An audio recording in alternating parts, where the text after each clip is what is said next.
There were no bombs, no gunfire, no screams, just a crowded train station, and one moment that would separate a family forever. This is the story of the train that left without him. September 1939, Poland. War had arrived faster than anyone expected. The world changed overnight. Familiar city streets became strange and hostile. Shops shuttered their windows, their doors locked tight. A chilling fear filled the air, a silent predator stalking the streets. For Jewish families, the danger wasn't a distant threat. It was immediate. It was personal. Whispers and rumors spread like wildfire about special train trains that could carry children out of the country, away from the impending darkness. It was a desperate hope, a sliver of light in a world consumed by shadow.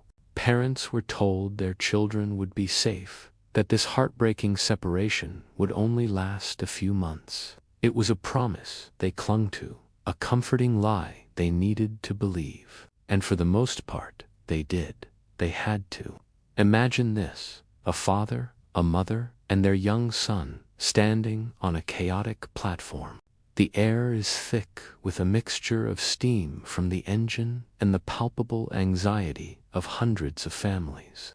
The father holds his son's small hand, his own grip a little too tight, betraying the calm he's trying to project. The mother, her face a mask of forced composure, kneels down. She isn't just fixing the boy's coat. She is memorizing him. Her fingers trace the line of his jaw. She brushes a stray hair from his forehead. Every touch is a silent "I love you." Every gesture a desperate prayer. She tells him stories of the adventure ahead, of the new friends he'll make in a land called England. She speaks of a temporary holiday, a short trip until they can all be together again. The boy, confused by the tears he sees in his mother's eyes, asks why she's sad if this is a happy trip. The father intervenes, his voice gentle but firm. "Your mother is just so proud of her brave boy," he says, lifting his son into his arms for one last, crushing hug. He whispers in his ear, "Look after your mother for me when you see her again. You're the man of the house now." He sets the boy down just as the final call to board echoes through the station. It's time. The station was a sea of human emotion.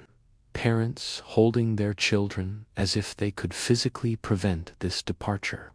Little kids clutching suitcases far too big for their small hands. Their faces a mixture of confusion and fear. Amidst this organized chaos, the father stood with his young son near the tracks. The boy was unusually quiet, watching the scene unfold.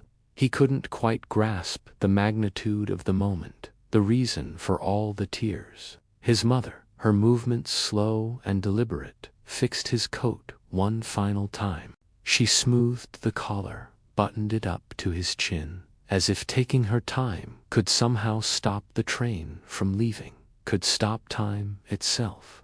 "Be brave," she whispered, her voice cracking. "We will see you soon." Her words were a promise, a desperate prayer sent out into the universe.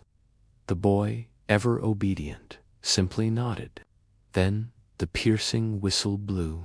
The heavy carriage doors began to slide shut with a final metallic thud.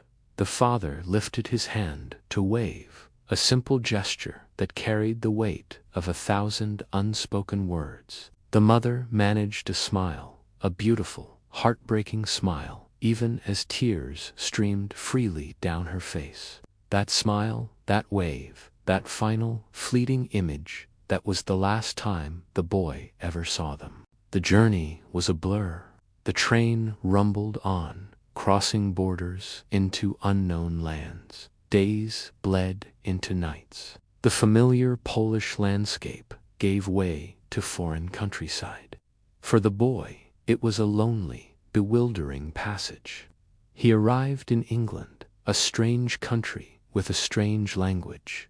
He was placed with a kind foster family who did their best to make him feel at home, but a part of him was always waiting for the letter, the phone call, the message that would tell him it was time to go back.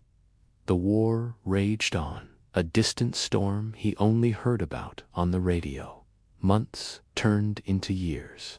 The little boy who left the platform grew into a young man. The war finally ended, and with its end came a desperate, frantic search. He pored over lists of survivors, his fingers tracing each name, hoping, praying. He scanned the endless lists of the missing, his heart sinking with every page turned. His parents were never on any list. No letters ever arrived. There were no graves to visit, no answers to his endless questions. There was only a profound, echoing silence where his family used to be. The promise of soon had dissolved into the vast emptiness of never. History often remembers the grand narratives, the battles, the generals, the treaties signed. We memorize the dates and the names of victorious leaders. But sometimes the true essence of history isn't found in textbooks. It lives in the quiet, forgotten corners. It lives in a crowded train station on a September afternoon. It's etched into the memory of a goodbye that was never meant to be final. It lives on in the life of a child who survived, carrying the weight of a sacrifice he was too young to understand. This isn't just a story about war. It's a story about love, about loss, and about the unbreakable bonds of family. It is a human story, and it is one of the many silent tears that stain the pages of history. Thank you for watching.